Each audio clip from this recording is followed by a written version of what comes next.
in the same dig were horse and red deer, and the remains have been treated in exactly the same way. All the long bones have been smashed up. It looks as though they're after marrow fat, and it looks as though they just weren't wasting anything. You know, so when Granny died... Are you going to clean up a bit now? Oh yeah, well that's that charcoal there we had. Is that a bone? Oh God! It is a bone. You're right, it is. Wow. It may not be human, it may not even be very old, but in Tunnel 3, Carenzas at last found a decent-sized bone. This looks like something sheepy-sized, I would reckon at a guess, but it's a bit difficult to tell, and the classic words, I'm not an expert on bones. But... Take it up to Andy Current and see what he thinks. Whatever it turns out to be, this and any other bones Carenza can unearth may be our only hope of proving the cave was inhabited. Difficult. Because in Tunnel 1, the chances of reaching any archaeology are looking frailer by the minute. Can we have the chain gang down here? We're going to drown. The pump's finally given up the ghost, so all they can do is bail. Can't really tell cave from caver, can you? No, we're becoming part of the cave. Ready? Pull!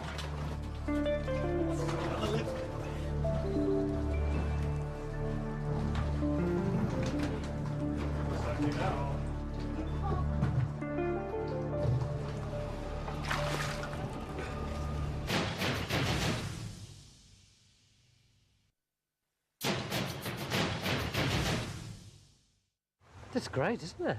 See, it's got that spirally bit inside. Far away from this vision of hell, Phil and Andy have finished the baton and are now ready to work out what it was for.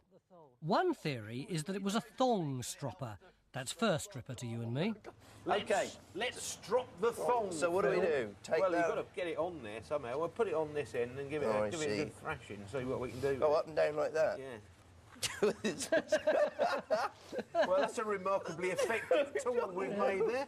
They had a lot of time on their hands, didn't they, prehistoric? I mean, is that... It seems to be a knuckle basher, actually. Is that honestly what people think? You can't do that. It's not sharp enough, is it? If it was for that, I mean, it'd be like blades on the it's just no good, is it? I mean, let's face it. No.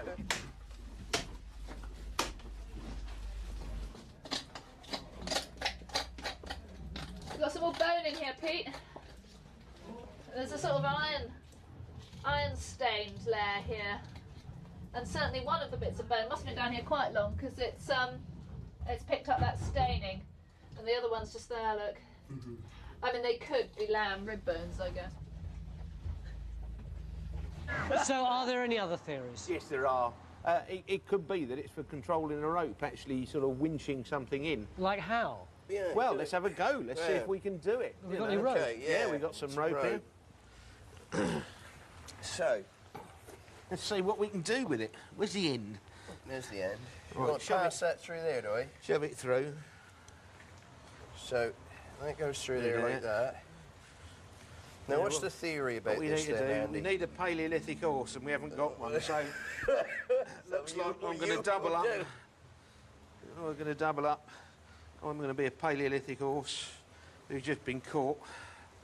I'm going to tie myself into this noose. And then I have to winch you right, in, do you've I? got to winch me in. Let's see if we can make this work. I'm going to kick and thrash your belt a bit, right? Well, you winch me in with that. So I do you're like that. Yes. You grab hold of that, Tony. Yes. I can't get away. I'm thrashing and kicking him. Got him? Oh, I can't get away. I can't get away. You brought him to his knees. What an efficient tool. Now, did that actually help you? Well, I don't know, Tony. I didn't really think about... I mean, I don't know whether it's going to help. Just do it without. And let's see what happens. All right, have you got... Because, I mean, if we're going to... I think I've got enough wind left for this. Right. Without. Without. Start bucking. Oh, no. All right, see stop you- bucking, stop bucking. It does make difference. It definitely makes some difference. Truly, you weren't just loading the odds there. He's near the cardiac arrest. So, this is plausible. Yeah, yeah. So, up until now, the archaeologists have thought it was a totem stick. Yep. And actually, it was just an ordinary tool. Yeah. That's pretty good, isn't it? We win. I dead pleased with that. But in Tunnel 1, the shattered cavers have finally acknowledged defeat. The bone bed remains submerged beneath the sea of mud.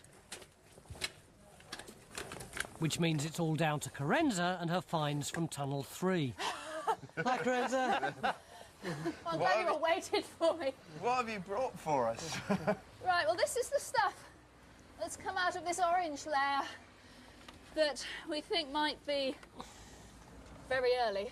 We've got some bones. Ah! Bone. Bones! Right, we've got a load of these little sort of ribby type things there. Yeah. So I assume they're all from the same animal. We've got this tiny little bone here. Could be a fish bone, yeah. But the interesting bit is that, which has obviously got cut marks on it there. Oh, Hey! yes! Oh, that's a beauty. Oh, really? That's a beauty. You really? Oh, yeah, God. That's just the kind of cut mark you would get if you were opening up the body cavity and cleaning out the insides. It's, you know, it's just on the inside of the rib cage. But they're certainly cuts made by stone tools. Are you joking? Are you serious? Yes. Hey, Yes, look at that. results. Look at that. Across the Yeah, end there. there's another one above it, and there, So, are you happy to say a caveman did that? I would be pretty happy to say that. Yes. Nearly the end of day 3, and we have evidence that cavemen lived down our cave. Now we know our cave was inhabited, we can picture what it would have looked like 10 to 12,000 years ago. The gorge itself was much narrower and less densely wooded. The perfect hunting ground. The mouth of the cave would have extended further out into the gorge.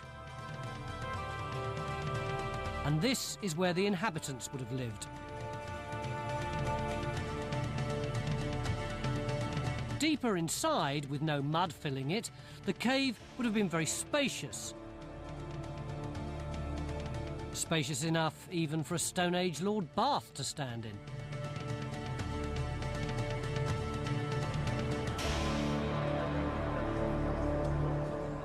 Andy wasn't able to date the bone precisely, but he would say that the caveman who butchered it lived sometime between the very end of the Stone Age and the early Iron Age. But even that could be enough to get this amazing cave scheduled and its Stone Age secrets protected.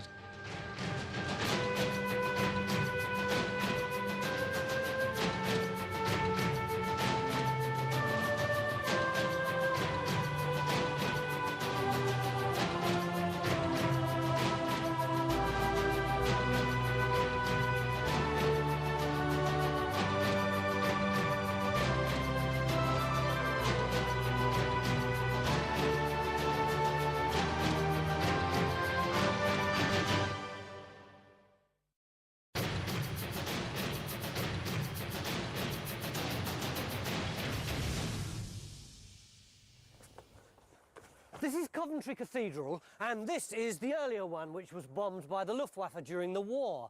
But there's actually a third cathedral, because under this row of houses lies St Mary's, Coventry's first cathedral, which was destroyed in a fit of pique by Henry VIII. Now, we've got some remains of the West End, and we've got some remains at the East End,